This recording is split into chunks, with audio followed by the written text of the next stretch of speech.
तो उनका आज भी एक द वायर में मजमून छपा हुआ है भगत सिंह के ऊपर। तो मैं इरफान साहब से भी बात करूंगा भगत सिंह के हवाले से, भगत सिंह की अहमियत के हवाले से। और लाहौर से हमें ज्वाइन करिए सईदा दीप साहिबा, जिनसे भी आप वाकिफ हैं। ये सईदा जो हैं, ये एक हमारे लाहौर शहर की और पाकिस्तान की बड़ी बायनाज एक्टिविस्ट भी हैं, बड़ी बोल्ड पोजीशंस लेती हैं, और भगत सिंह के हवाले से और अपनी तारीख की जो सही चेहरा है नौजवानों तक पहुंचाने में इनका बड़ा किरदार है। और ये माजी में जो मूवमेंट्स रही हैं भगत सिंह के नाम के ऊपर शादमान चौक लाहौर में, उसको बदलने का, उसमें ये पेश पेश रही हैं। तो मैं इरफान भाई आपकी तरफ आता हूँ। सबसे पहले तो मैं आपका शुक्रिया अदा करूंगा कि आपने ज्वाइन किया। आजकल जरा हिंदुस्तान पाकिस्तान के ताल्लुकात ठीक नहीं है, इसलिए बहुत सारे लोग ना यहाँ से बात करते हैं ना वहां से बात करते हैं। तो शायद भगत सिंह की वजह से ही हमारी गुफ्तगू भी जारी है।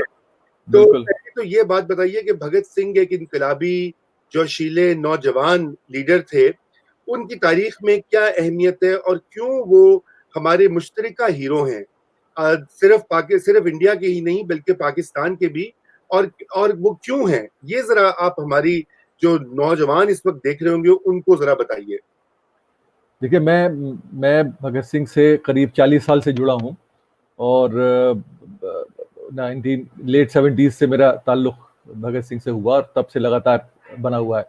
मेरा अपना पोजीशन इस पर ये रही है कि भगत सिंह एक तो जो एक हीरोइज्म भगत सिंह के साथ जुड़ा शहादत का और एक जो रेवोल्यूशनरी के साथ अक्सर होता है वो तो है ही। बात यह है कि भगत सिंह इस शहादत से कुछ ज्यादा थे। शहीद तो हमारे यहाँ बहुत पहले हुए, बाद में भी भगत सिंह के बाद भी बहुत से शहीद हुए। भगत सिंह उन लोगों में हैं जिन्होंने एक बड़ा जखीरा छोड़ा, बहुत लिखा, बहुत पढ़ा अपनी छोटी सी जिंदगी में। और जहां तक सवाल है कि दोनों मुल्कों के बीच में ये एक कॉमन हीरो कैसे पैदा हो गया और कैसे पॉसिबल है, क्योंकि जिस तरह के ताल्लुकात दोनों मुल्कों के रहे हैं उनमें कोई कॉमन चीज शेयर करने के लिए मुश्किल से मिलती है। अक्सर कुछ ना कुछ ऐसा मुद्दा हो जाता है जिससे आप अलग हो जाते हैं, जुड़ते नहीं। भगत सिंह एक अकेला इंसान है जो ज्यादातर हिंदुस्तानी पाकिस्तानियों को जोड़ता है। उसकी वजह मेरे हिसाब से ये है कि भगत सिंह की सियासत, भगत सिंह की सोच, वो एक इंसानी सोच थी। हिंदू मुसलमान की जो दुश्मनी थी और जो जनरली कंपार्टमेंटलाइज्ड जो अप्रोच थी लोगों की, उससे ऊपर थी। और उस इंसानियत को हमेशा से भगत सिंह ने आगे रखा, जितनी भी उनकी राइटिंग्स हैं। और मैं ये नहीं कहता हूं कि वो सिर्फ मार्क्सिस्ट हैं, वो एक मार्क्सिस्ट तो हैं ही, वो तो एक फाइनली इवॉल्व हुए एज ए मार्क्सिस्ट। लेकिन वो आदमी जलालुद्दीन रूमी की शायरी को भी पढ़ा, सूफी को भी पढ़ा, रविन्द्रनाथ टैगोर को भी पढ़ा, और दुनिया भर के इकोनॉमिस्ट को पढ़ा और मार्क्स को पढ़ा ऑफ कोर्स। तो इस सब चीज को पढ़ने के बाद एक ऐसी सोच उस आदमी की बनी जो बड़ी कॉम्पोजिट नेशनलिज्म को एक्चुअली डिफाइन करती है। और उस कॉम्पोजिट नेशनलिज्म में डिवीजन नहीं है, उसमें प्यार मोहब्बत है, उसमें एक अच्छा, मैं एक मिसाल देता हूं। भगत सिंह ने अपनी जिंदगी में 1926-27 में नौजवान भारत सभा बनाई, जिसके बारे में मैंने काफी लिखा भी है। उसमें जो कोशिश की भगत सिंह ने, ये देखिए, एक नौजवान जिसकी उम्र 21-22 साल थी, 18 साल थी। और मैं बार बार ये कहता हूं जब बात करता हूं भगत सिंह के बारे में कि वो इंसान 23 साल 6 महीने में तो चला गया दुनिया से। तो जो कुछ लिखा वो इन 6-7 सालों में लिखा, इन उस पीरियड में लिखा जिस पीरियड में आज के नौजवान कोहेरेंटली सोच भी नहीं पाते हैं, लिखना तो राह दूर, और बड़े कॉम्प्लेक्स इश्यूज पर लिखा।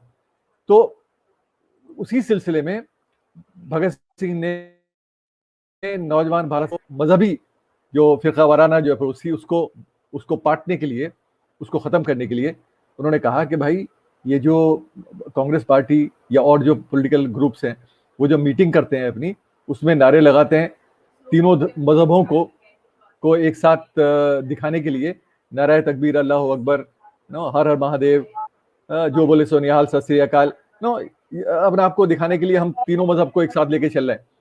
भगत सिंह ने कहा कि भाई ये क्या तरीका है, आप एक साथ थोड़ी ले रहे हैं, आप तो आइडेंटिटी कॉन्शियस कर रहे हैं लोगों को। तो हमारे सभा का नारे होंगे इनकलाब जिंदाबाद, हिंदुस्तान जिंदाबाद and workers of the world unite. बस ये सेक्युलर नारे हैं जिसमें आइडेंटिटी का इश्यू होता ही नहीं। तो जो इंसान इस तरह की बात करता हो अपने नौजवानी में, तो फिर उसमें हिंदुस्तान पाकिस्तान तो कहीं आता ही नहीं है, जबकि वो बहुत पहले चला गया।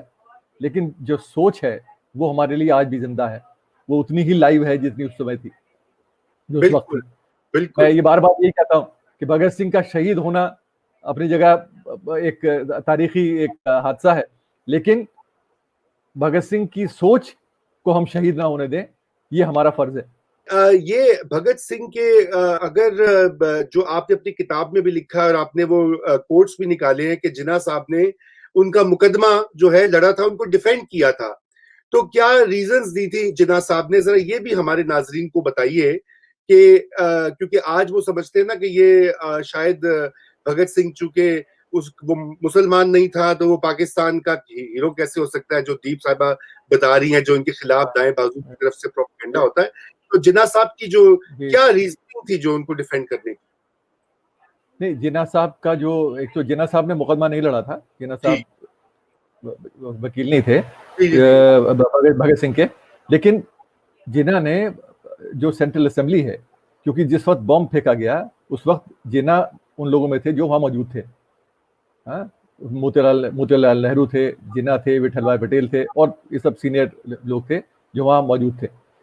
बाकी सब लोग, जब बॉम्ब फेंका गया तो सब लोग इधर उधर भागे, खौफजदा हो गए। अंग्रेज जितने वहां पे अफसरान थे और हमारे हिंदुस्तानी भी जो वहां बैठे थे, ये सिर्फ दो लोग थे, तीन लोग थे जो अपनी कुर्सियों पर बैठे रहे, जिन्ना और मोतीलाल नेहरू। ये हमारा हिस्ट्री का रिकॉर्ड है, उसमें सब मिलता है। और ये बड़े कॉन्फिडेंस के साथ बैठे रहे, और क्या कॉन्फिडेंस है इनका मुझे मालूम नहीं, ये क्यों इतने कॉन्फिडेंस से बैठे रहे और इनको दहशत या डर महसूस नहीं हुआ।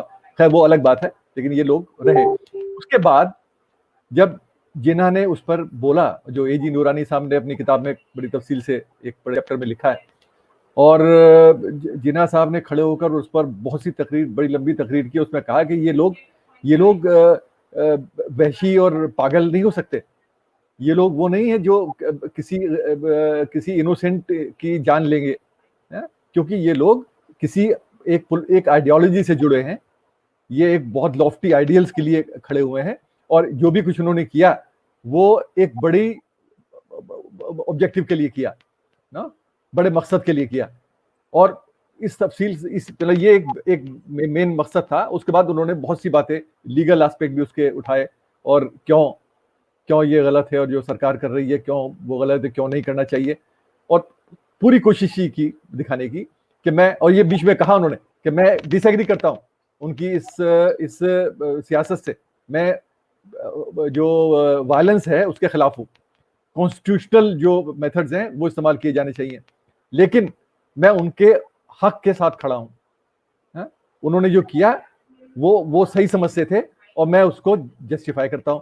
मैं डिसएग्री कर सकता हूं, लेकिन उनको पूरा हक है अपने तरीके से, जैसा वो चाहते हैं अपनी लड़ाई को लड़े। तो ये इस तरह की चीजें उन्होंने बोली जो बहुत ही, अब जाहिर है कि वो ये सब चीज बोली गई 1928-29 में, और उस वक्त तक पाकिस्तानी तहरीक जिस फॉर्म में बाद में बनी आई उभर के, उस फॉर्म में नहीं आ पाई थी। लेकिन मुस्लिम लीग का हिस्सा मोहम्मद अली जिन्ना थे, और बड़ी फिरका परस्त जो ताकतें हैं दोनों तरफ से, हिंदू फिरका परस्त, मुस्लिम फिरका परस्त, वो सब एक तरफ खड़े हुए थे और पूरा एक तहरीक चल रही थी। तो ऐसा नहीं है कि जिन्ना उसका हिस्सा नहीं थे, लेकिन उसके बावजूद उन्होंने ये महसूस किया कि भगत सिंह और उनके साथियों ने जो भी कुछ किया है या जो भी कुछ वो कर रहे हैं, वो मुल्क के इंटरेस्ट में कर रहे हैं, और उनको हक है अपनी बात को रखने का। मैं कितना भी डिसएग्री करूं, लेकिन मैं उनके इस हक को नहीं छीन सकता। बिल्कुल, ये 1929 में उन्होंने आपने अपनी किताब में कोट भी किया हुआ है। हाँ बिल्कुल बिल्कुल, कि उन्होंने कहा कि वो जो है वो ऑर्डिनरी क्रिमिनल नहीं है, क्योंकि वो एक जिद्दोजहद कर रहा है।